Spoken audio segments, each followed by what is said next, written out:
In this video, I'm going to be replacing this stock oil-filled fork that are not adjustable on my Yolin e-bike with this adjustable air fork that I sourced online. A link to this fork is above and also in the description. Now, I did replace the rear shock with a fully adjustable air one, and it gave me a much better ride, so I'm looking forward to installing the front air fork and be able to adjust the pressures to my liking and ride conditions. So without further ado, let's get into the install. I removed the batteries from the Yolin bike and I propped it up on these sawhorses to get the front wheel off the ground. That way I can work on removing the stock fork. I removed all the components from the front fork. I removed the front tire, the splash guard, the headlight, has a quick disconnect. Removed the handlebars and set them over here. Now I'm gonna remove the top of the crown and take that off and then remove the fork.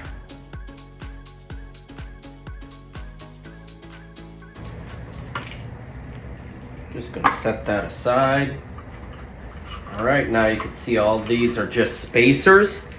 I might utilize these spacers later, so I'm just gonna set it aside. All right, now I'm gonna need a 6mm for the top of the crown.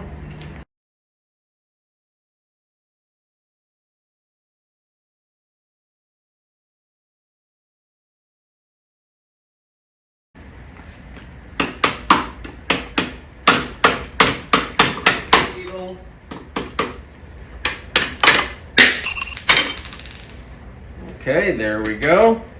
There's the top of the crown.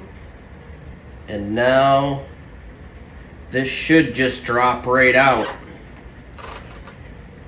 I'm just being careful with the handlebars.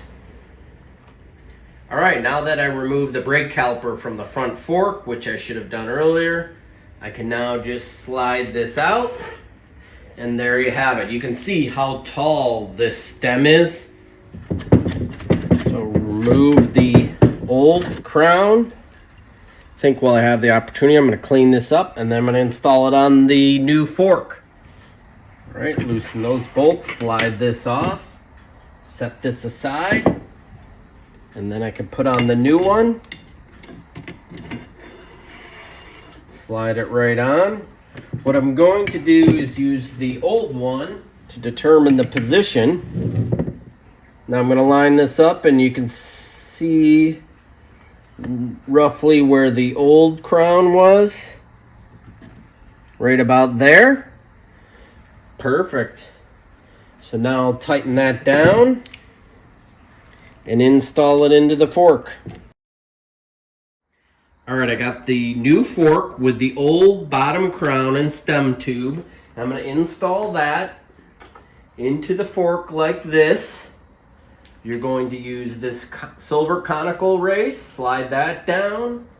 This cap piece, this all came with the original fork, slide that on just like you had before. Looks like I need a few spacers. I think this one is too tall. Yeah, I'm gonna do the medium race, then these smaller ones, then I'm gonna install the top of the crown. Now, you could use the old one or the new one, whichever you want. I kind of like the look of the new one, so I'm gonna grab my mallet here, just kind of gingerly install it. Looks like a pretty good height right there. I'm pretty happy with that. All right, so now I can install this spacer and then I can maybe install the top cap or handlebar stem. It looks like I'm gonna need the other spacer. All right, now I'm going to install the large spacer, then the little spacer, then the handlebar stem piece, like that. Okay, now I have the sandwich, then the stem cap.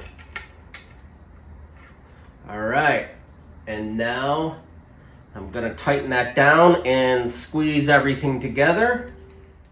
All right, what I'm gonna do is sandwich everything down. The wires are running through the fork, and by sandwiching everything down, I'm tightening all this, and then I can adjust it once I get it situated.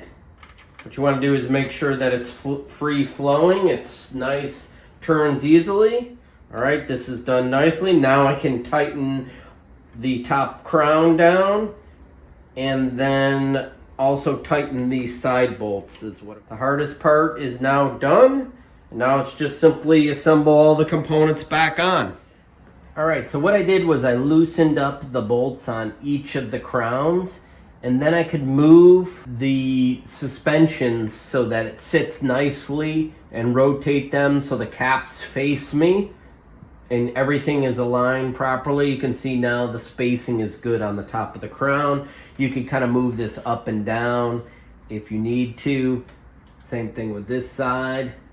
All right, that looks good. And then I'm gonna go ahead and tighten everything down. Do that for the side and also the bottom. All right, I'm gonna install the front brake now.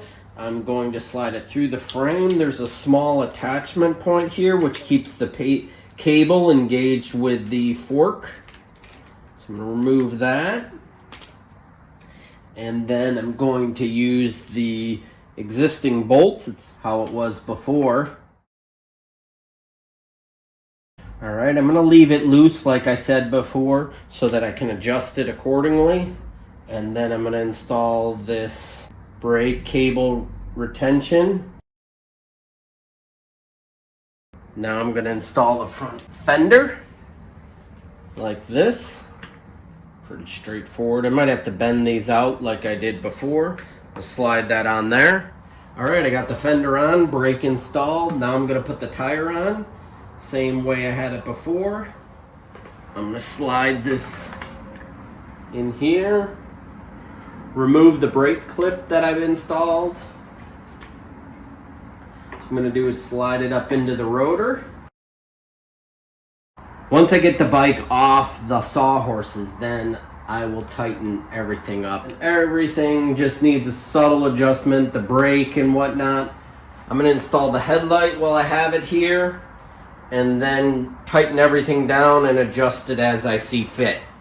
All right, now that the bike's on the ground, I'm gonna go ahead and just adjust this. I can feel it just slide to the top of the clevis and the bottom of the fork. I'm gonna go ahead and adjust that brake, adjust this fender so it looks right.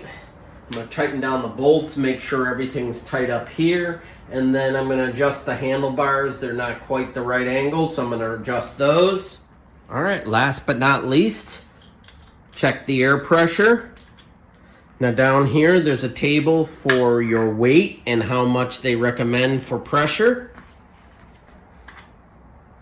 So I have my shock pump here, thread that in there. So I'm at about 100 PSI that the shock is shipped with. I'm gonna go a little bit higher based on my weight, go up to about 120. All right, at 120. Now I'm good. All right, I'm gonna install the batteries and take this for a test ride. I hope that you liked this video, subscribe to my channel, and if you have any questions, please leave it in the comments. Thanks for watching.